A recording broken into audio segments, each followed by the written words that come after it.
episode with your back to me, and I don't think so, but just keep it in mind, if anybody did choose the front bench, you'll have to turn the whole tour around in your head. But anyways, y'all just sit back and relax as we drag you over 140 years back through time, when Tombstone was nothing more than just a silver mining camp. Leroy, Jake, step up.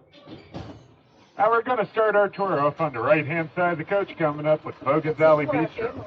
Now back in the day, that was actually a one-lane, three-pin bowling alley.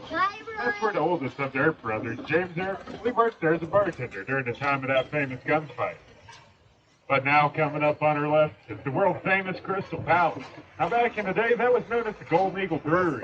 And if you take a look up top to the second floor, you'll see one of its windows that says Virgil Earp Marshall. And that is actually very true.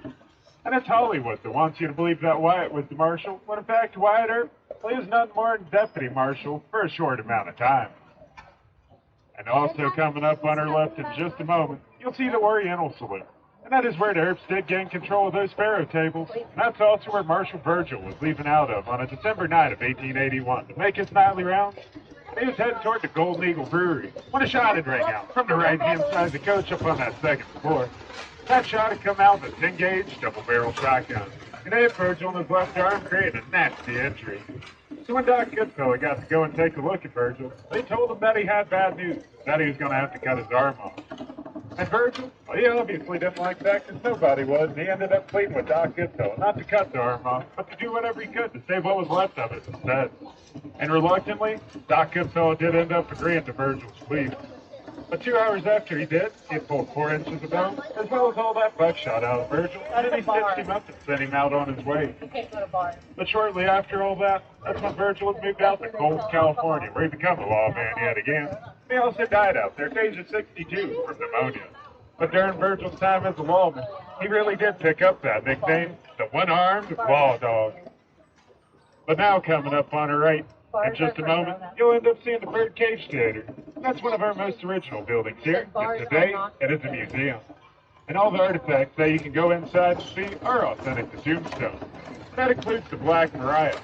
And that's a horse-drawn hearse trimmed in 24-karat gold, and it also has concave glass windows, which is a rare feature for the 1880s. But it also has an estimated value of $2 million, and it's thought to be the last one left that still exists today. But that is the wagon that had hauled most of those bodies out to Boot Hill back in the day. And the Birdcage itself, well, it ended up hosting one of the world's longest running poker games ever of 8 years, 5 months, and 3 days. And there was a $1,000 buy-in to get a seat at that table, and that is high by even today's standards, because $1,000 in 1880 is worth the equivalent of almost $14,000 today. But you can go inside the Birdcage and see that very same poker table still set up just the way it was in the basement.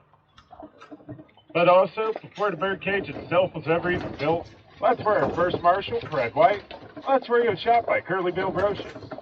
I see Curly Bill and a bunch of his boys were having a good old time down there in Chinatown one day when they decided to come back up Allen Street here. Except for when they did, they were hooting, hollering, cutting off and firing their guns off in there. And that's when Marshal White had jumped in amongst them. He had told them, you know you can't be firing off your guns within the city limits, now hand them over. That is when Curly Bill did hand his pistols over, but that's also when Marshal White was shot in the groin. And even though it took him a little while to die of an agonizing death, he cleared Curly Bill of all those charges on his deathbed, claiming that whole situation was actually purely accidental. And also, a lot of people in movies will lead you all to believe that the Earps came here on a whim, when in fact they did not. Coming up on our left now is Doc Holliday's Saloon. That building had used to be a Wells Fargo office back in the day. And one person in particular that was dropped off there was that oldest Earp brother, James Earp.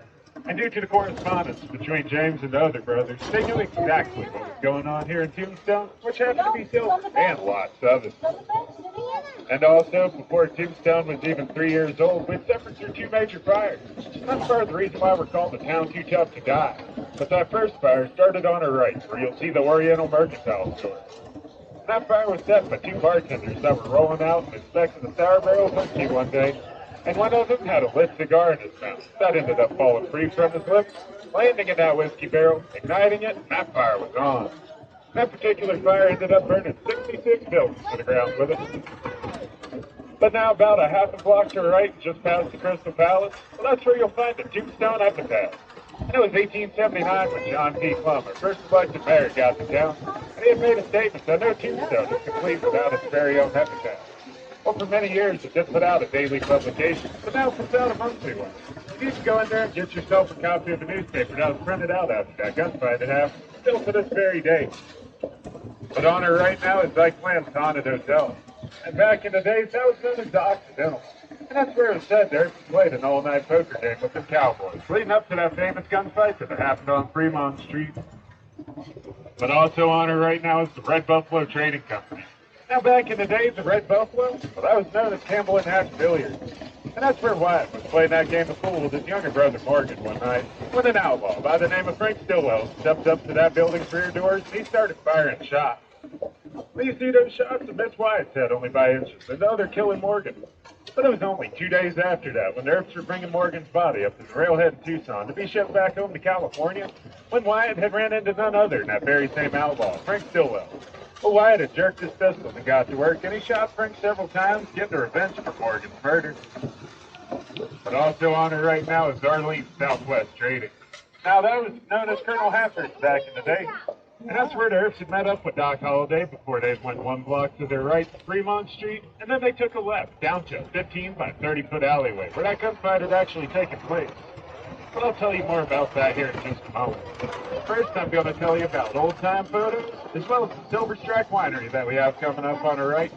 Now, back in the day, those two places, that was the Can Restaurant. It was owned and operated by a Chinese feller named Quan Ki. And it was said that if you'd gotten to eat at the Cans, that they would have served you the finest Chinese cuisine that was ever in the Southwest.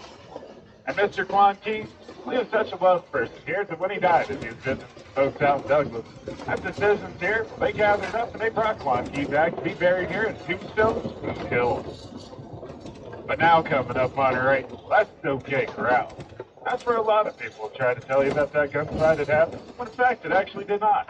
The only connection it truly does have is when Billy Claiborne ran through it to get away from the gunfight itself.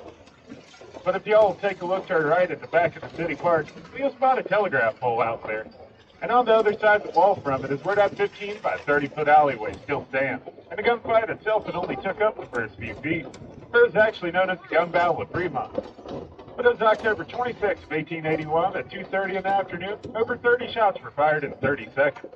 And by the end of it, 3 cowboys had been hurled into eternity. That was Billy Clam, as well as Tom and Frank McLaury. But the Earps had only suffered some minor wounds themselves. Well, Virgil, he got hit in the leg. Morgan, he got hit in the shoulder. And Doc Holliday took a grazing wound to the hip. But Wyatt Earp kind of got lucky, and he walked away from that gunfight without even a single scratch himself. And now coming up on her left, that's the Four Deuces Saloon.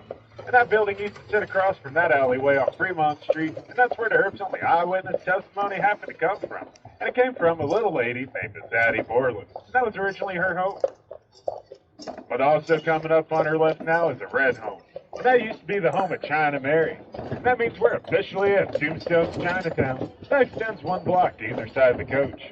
And at one point, there were around 700 registered Chinese workers living in these 2 blocks. But China Mary herself, she was actually a member of an ancient Chinese organization named the Tong. That's a bit like the Chinese mob in a way.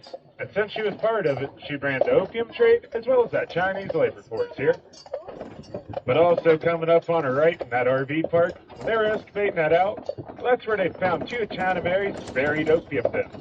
And all the artifacts they've discovered inside can be seen scattered throughout Tombstone's museums today. And China Mary, well, you can find her buried up there in Boot Hill, alongside of her good friend, Quan Ki. But now as we start to cross this intersection, I'd like y'all to take a look out on our right.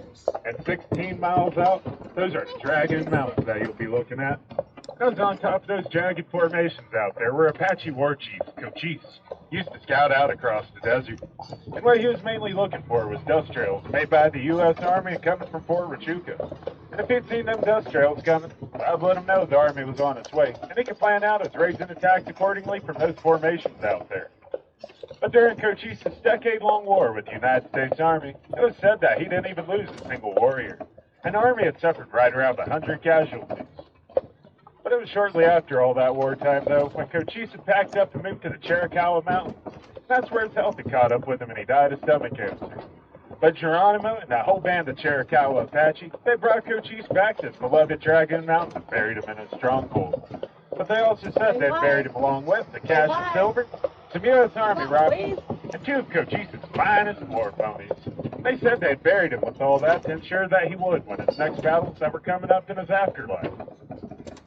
But now Geronimo, well, he ended up taking over in a way where Coach East was left off, except his race was much more violent and deadly. And that caught the attention of John P. Clum, our first elected mayor. But before he was our mayor, his Indian Affairs agent in these parts, also the man responsible for starting the reservation police force. But John Clum had took a trip out to the Chiricahuas and he met up with Geronimo.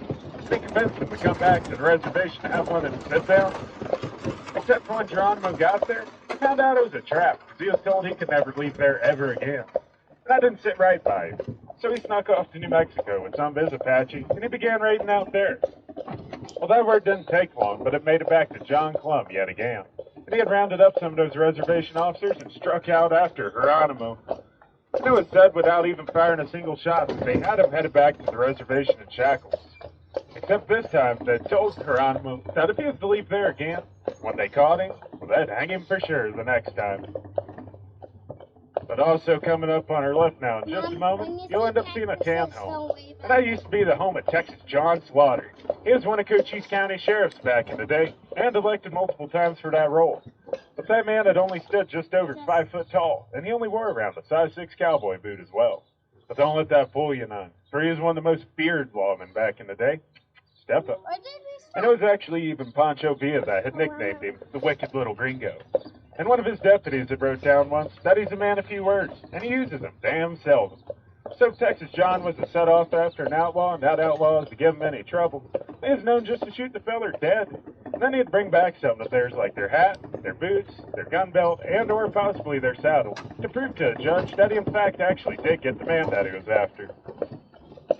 But now on our right, you'll see a stone wall, and you'll also notice a chain hanging above it. And that happens to be the original tug chain to the ore carts that were here in Tombstone, and you can even see the wear marks on them from here. Especially on this next setup, you can see how flat worn the bottom of those links are. But when those ore carts started arriving here in Tombstone, they typically came in sets of 3, and the largest of them were capable of carrying 9 tons of ore in each. But all that high-grade silver ore that was pulled out of Tombstone's mine, well, it all had to be shipped down to the San Pedro River. And they did that because Tombstone itself did not have the water necessary to process all that high-grade silver ore out. And as we pass this brewery on our right, I'd like y'all to take a look out that way. You'll see the Tombstone Hills out there. And if you'd looked upon those hills in the summertime back in the day, it was said that those appeared to have been covered in snow, due to all the miners' tents that were covering the hillsides.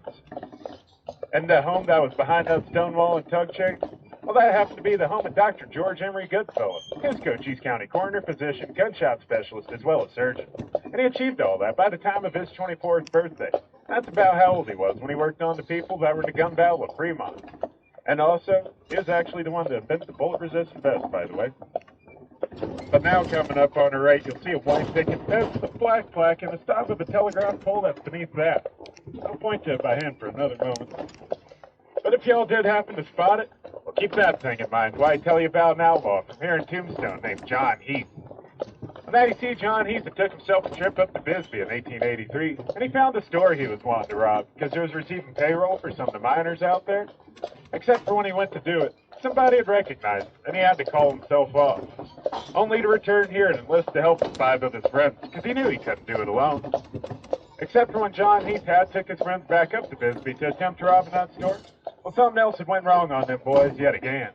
That payroll they were after, well, it had not arrived yet, because they got there too early and it was still in transit. And I can tell you, the early bird definitely didn't get to work that day, because it made them boys angry enough to start robbing and shooting everybody there. That includes a pregnant young lady, naming that whole mess the Bisbee Massacre. And John Heath, he tried to lead that chase posse away from his friends, except he wasn't no good at it. They caught him less than 2 hours later. They ended up squealing on his friends, and they'd stood trial on the right in that courthouse, and they'd also swung from that courthouse to the gallows. But not John Heath. Step up. You see, since he wasn't part of any of that robbing or killing that took place, his only sentencing happened to be hard labor in Yuma prison. And due to that sentencing, the citizens here in Tombstone, as well as the ones up in Bisbee, they felt John Heath did not get what he deserved.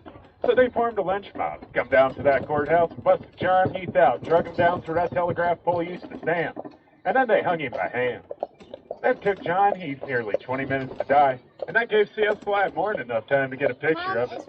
And another person that was in that lynching mob happened to be that county coroner, Dr. Goodfellow. Except Doc Goodfellow had such a sense of humor that he ended up writing down on John Heath's death certificate that he died of asphyxiation of the lungs, caused by high altitude and/or strangulation. And you can see that picture of John Heath hanging up next to his death certificate in the courthouse. It's pumpkin. But now I'll tell you all a bit about our town's founder. He's the one that has that statue out in the city park that you may have seen as we drove by it. But that man's name is Edward Lawrence Shefflin. And Mr. Shefflin was actually a scout for the cavalry out on Fort Huachuca. And it was in 1875 when he told the Army that he was coming out to the hills of Goose Flats, which is Tombstone, to do a bit of prospecting.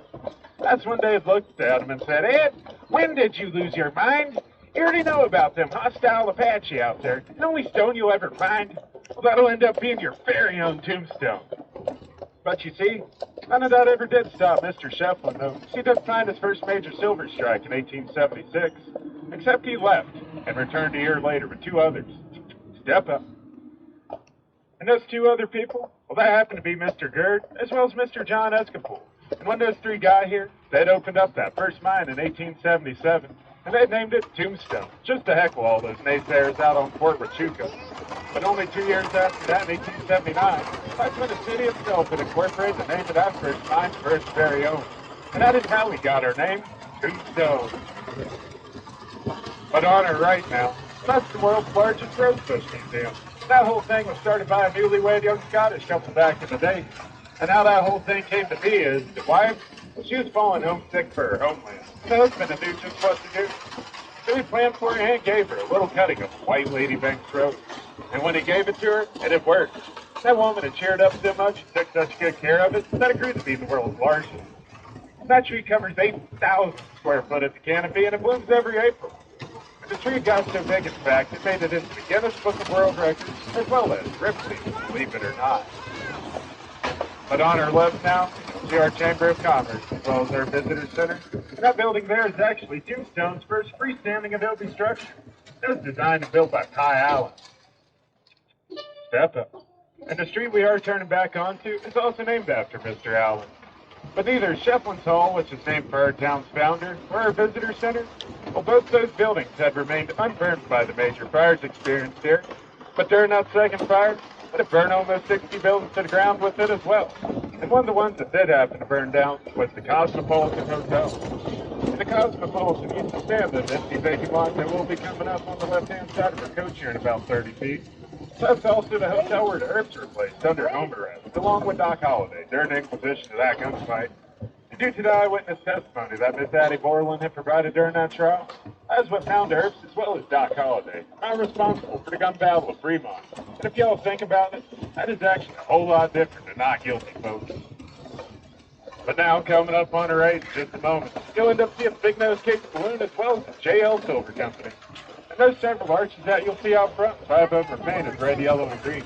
Well, that was actually part of the ground floor of the Grand Hotel, and also where our second major fire had started. It was said that Ben Wyatt Earp started that fire. He did make a mention that the town was going to burn before he left. But nobody ever caught him in the act, so therefore it was never totally proven. And one more little fun fact for y'all before we're done, and that is that Big Nose Kate. Well, she didn't really get that nickname because she had a big nose. She got it because she had no clue how to keep that dang thing out of everybody's business. And she died 2 days shy of her 90th birthday. You can find her buried up there in Prescott, Arizona. But I hope y'all enjoyed that tour around town with us today. And please take your time and watch your steps when you exit. If y'all have any questions, feel free to come over and ask. Okay, this is Don Cowboy Biker Adventure. So I'm going to show you the inside of this coach, this Stagecoach, and then I'm going to show you the outside. No, thank you so much. What do you say? Thank you. Cool, thank you. Thank you. So if you like the video, please give me a thumbs up. If you want to see adventure videos at least once a week, be sure to subscribe. And until next time, have a good one.